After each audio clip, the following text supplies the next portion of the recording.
Who benefits from intergenerational warfare? Nope, it's not cancel culture, it's consequence culture. That's what the media. No. More people got worked up over Lady Gaga's dogs than her walker who got shot. Nope.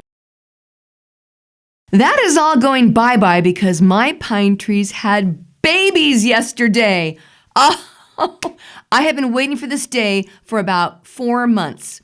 So last summer, I decided that I had to have these 2 big, massive pine trees in my yard taken out. One was just a gray pine growing just straight sideways, and at the base is my giant propane tank. And the other one was a beautiful gray pine that just went dead after snowpocalypse hit in February 2019.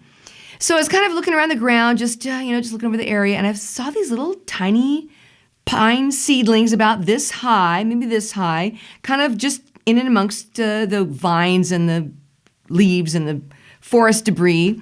And they were from my 2 Deodar pines that sit in my front yard, the ones that are still living and glorious. And I love those trees. They're big and lacy and gorgeous and elegant. And those were the babies growing right there. And I realized that when those log guys were going to come in to take down those other trees, they were just going to mow those little babies down. So I just plucked them out of the ground, put them in a pot, and just put them out in the sunshine and let them grow. Well, the other thing that happened at that same time is that those trees grew mature enough to start dropping tons of pine cones. Oh my God, so many pine cones. So I just started picking them up, and they're just gorgeous. They're really unique pine cones. They're actually called rose pine cones when they really fall apart. So I started just like picking them up, and they just fall apart in my hands, and you can see all the little pine seeds down in there. So I collected a bunch of pine cones and pulled them all apart and got all the pine seeds out and then studied how to make these things grow.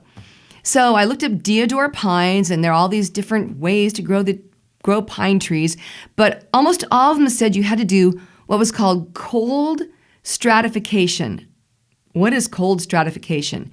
It means taking the pine seeds, getting a Ziploc bag, putting in dirt, mulch, stuff, gushing it around, and putting it in your refrigerator for 2 months.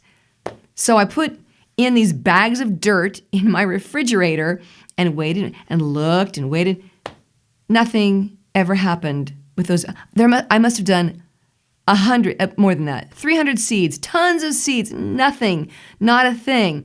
I also did it with my pyracantha bush, nothing.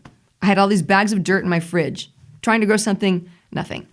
Well, what I would also do is I took a bunch of pine cones and walked around where those other little seedlings popped up and just pulled the pine cones apart and dropped the pine bits and pieces all around, and then just watched that.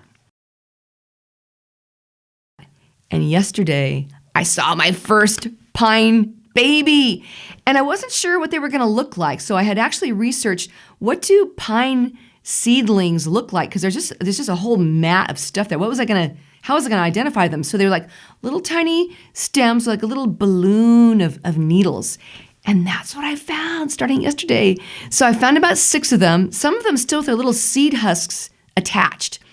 And I went out there this morning, and there are I lost count. There are well over 20, and they're just growing everywhere. So I'm going to stake those babies out with their own little flags, and we're going to keep track of how my little pine seeds, my little pine babies do over the course of spring and summer. It is me, Mother Nature, for a season or 2, welcoming my pine needles to life and earth.